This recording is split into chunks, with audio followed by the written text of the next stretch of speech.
Episode की शुरुआत नीति द्वारा निशा से यह कहने से होती है कि वह उसके साथ कुछ महत्वपूर्ण साझा करना चाहती है।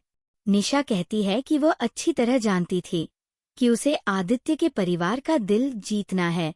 नीति कहती है कि उसने पहले ही उन्हें अपने छोटे से स्वीकार के लिए मना लिया है।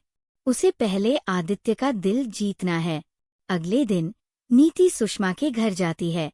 निशा उनका आशीर्वाद लेती है। नीति कहती है कि वह सुषमा का हाल चाल जानने आई थी। नीति उनसे झूठ बोलती है कि निशा ने उसके ठीक होने के लिए प्रार्थना की थी। निशा कहती है कि अगर वह उसे बचाने में नाकाम रही तो वो खुद को माफ नहीं कर पाएगी। इस बीच आदित्य प्रीत को फोन करता है। वह उसकी आवाज सुनकर हैरान रह जाती है।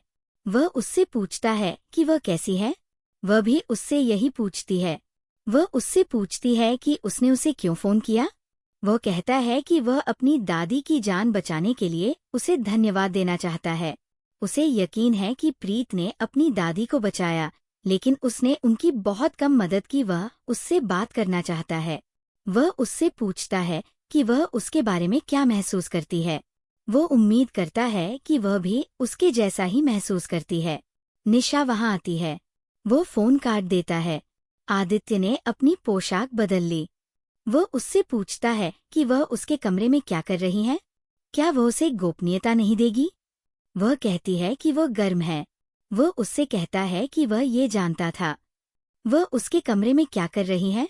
निशा उससे झूठ बोलती है कि उसने उसकी दादी के ठीक होने के लिए प्रार्थना की है। वह उसे प्रसाद देती है। वह उससे प्रभावित हो जाता है। वह उसकी सराहना करता है। निशा सोचती है कि जल्द ही वो उससे शादी करेगी और उसे रोजाना प्रसाद देगी। बाद में नीति चाची से कहती है कि वह एक अच्छी इंसान है।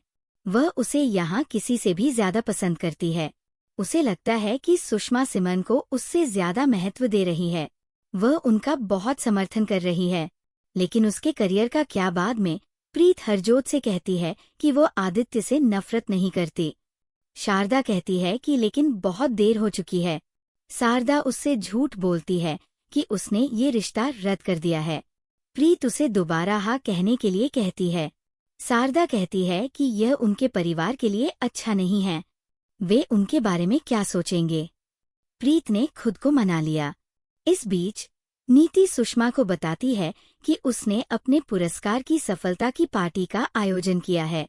सुषमा और सिमर ने इनकार कर दिया। चाची की मदद से नीति उसे मनाने में कामयाब हो जाती है। सुषमा उसकी बात मान जाती है। बाद में शारदा बेबे को खुशखबरी सुनाती है कि प्रीत आदित्य से शादी करने के लिए राजी हो गई है। वह उसके लिए खुश होती है। बेबे उसे याद दिलाती है कि जब वो नदी में डूब रही थी तो शारदा ने प्रीत को बचाया था। शारदा उससे अनुरोध करती है कि वह इस बारे में फिर कभी जिक्र न करे। वह सोच भी नहीं सकती कि वह उसकी बेटी नहीं है। प्रीत को इस सच्चाई के बारे में पता नहीं चलना चाहिए। प्रीत वहां आती है, इसलिए वह उसे वहां से भेज देती है। बाद में नीति गुरिंदर को पार्टी के बारे में बताती है। चाची नीति को फोन करके बताती है कि वह अपना बटुआ घर में भूल गई। प्रीत एक महिला को सड़क पार कराती है। प्रीत चाची से बहस करती है। चाची उसे पहचान लेती है। निशा सोचती है कि वह आदित्य से शादी करने के लिए उत्साहित है। उसे नहीं पता कि वह उससे प्यार करती है या नहीं, लेकिन वह उसे पसंद करती है। उसे लग रहा है कि प्रीत उसे उससे छीन लेगा। वो ऐसा नहीं होने देगी। उसे सबक सिखाने के लिए उसे नीति की मदद लेनी पड़ती है।